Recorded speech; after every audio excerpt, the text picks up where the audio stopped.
Tempo de desenvolvimento da sociedade, de 1870 a 1945.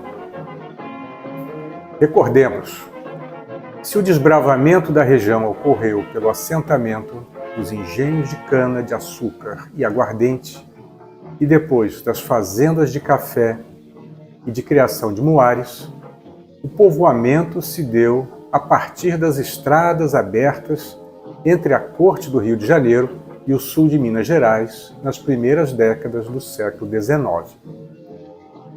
Não só a economia do café tornou a primeira metade do século XIX um período de expansão dessas estradas, mas também o grande movimento de gado em pé e tropas para a corte, ainda mais, foram pontilhando os caminhos com ranchos e vendas. Entretanto, o processo de integração regional de Campo Belo se consolidou ao longo deste terceiro período, a partir dos investimentos públicos de maior monta, empregando pessoal mais qualificado e especializado que o das fazendas, e assim expandindo as classes médias.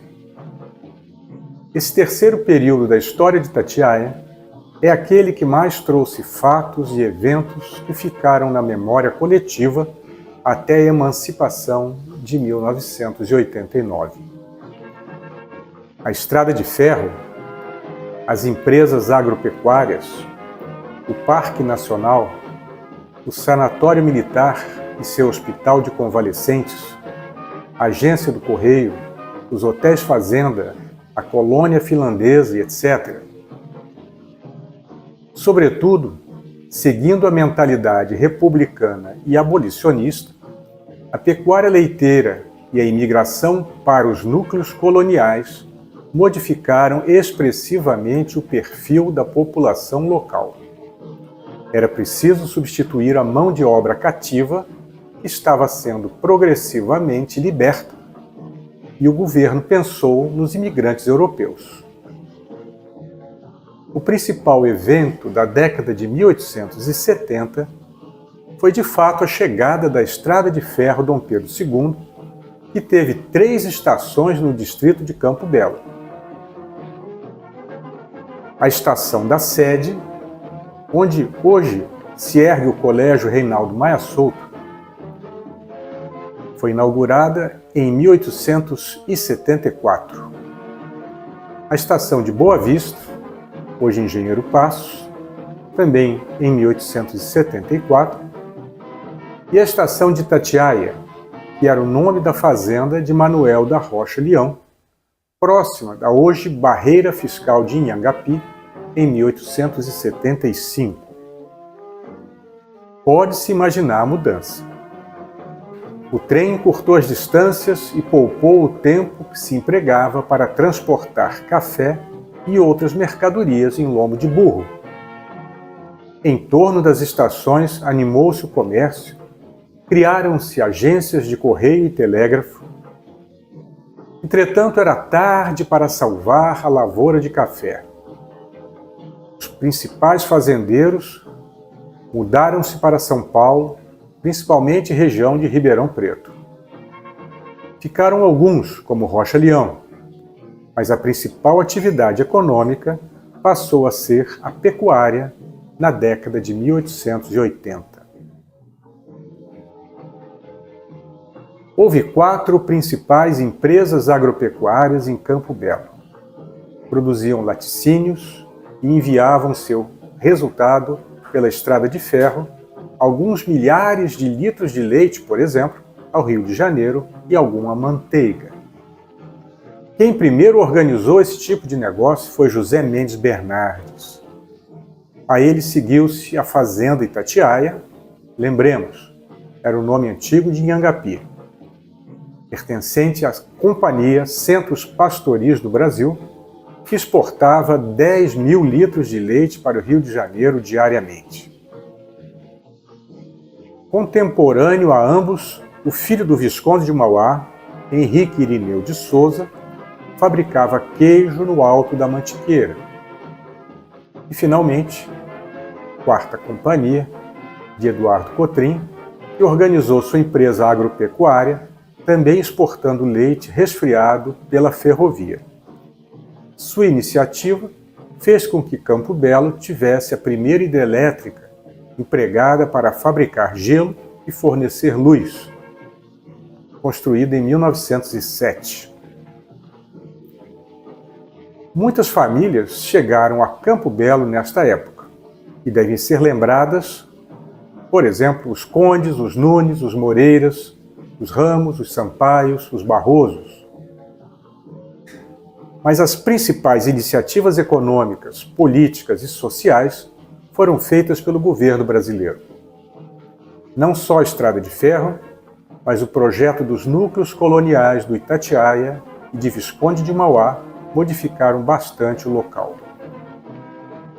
Começou-se a pensar em termos de turismo, de meio ambiente e de saúde pública. A Serra do Itatiaia, com seu clima e suas águas puras, ganhou destaque. O Planalto foi visitado pela Princesa Isabel, por Joaquim Nabuco, Barão Homem de Melo e André Rebouças, o grande abolicionista. Homem de Melo morava num lote da fazenda Montserrat quando morreu em 1919. Rebouças foi pioneiro da ideia de Parque Nacional, levando o Jardim Botânico do Rio de Janeiro a criar uma reserva florestal entre os dois núcleos, entre 1914 e 1924. A reserva, então, se tornou estação biológica, inaugurada em 1927 e depois transformada em Parque Nacional, o primeiro do Brasil, em 1937. Entre 1922 e 1926, o Ministério da Guerra criou o Sanatório Militar e transformou o sobrado Rocha Leão no Hospital de Convalescentes. Todas essas iniciativas trouxeram muitos moradores novos, muitos dos quais se fixaram em Campo Belo. Aqui se casaram e deixaram descendentes. Alguns exemplos são os das famílias Zicam, Aguiar, Camejo, Gouveia, Pereira, Macedo, Soares e muitas outras. Algumas delas foram oriundas de Santana dos Tocos, como os Mendonças, os Carvalhos, os Lemos, os Freires, os Amorins, os Eleutérios e os Barbosas. Em 1929, chegaram os primeiros finlandeses à Fazenda Penedo. Com sua cultura singular, fundaram a primeira e única colônia finlandesa do Brasil. Implantaram o hábito da sauna, das massagens e se destacaram em setores artísticos, como o tear e a pintura. O nome da Eila é mundialmente conhecido. Também a dança e a culinária. Logo se tornaria Penedo uma estância turística. A linha férrea criou a proximidade de Campo Belo com o Rio de Janeiro e com São Paulo, um dos principais fatores que tornaram os atrativos rurais e bucólicos do lugar um destino turístico para os que procuravam aventuras ou repouso. A Revolução Constitucionalista de 1932, promovida por São Paulo, levou os combates até as margens do Rio do Salto e do Rio Vermelho, deixando marcas nas estações de Boa Vista e de Inhangapi. Em 1936, reabriu-se com um novo traçado a ligação rodoviária entre Resende e Campo Belo, fechada por falta de conservação há várias décadas, obrigando a que a ligação entre os dois lugares tivesse que se utilizar de uma balsa no Porto do Paraíba. Em 1943, por decreto federal, Campo Belo passou a ser chamado de Itatiaia. E Itatiaia passou a se chamar Inhangapi. Campo Belo, agora renomeado como Itatiaia, deu ao exército brasileiro 8 pracinhas que lutaram na Itália, integrando a FEB, Força Expedicionária Brasileira, em 1944 e 45, durante a Segunda Guerra Mundial. Em homenagem a eles, abriu-se a Avenida dos Expedicionários, com seu monumento inaugurado em 1948. E com isso, terminamos esse terceiro período da história de Itatiaia.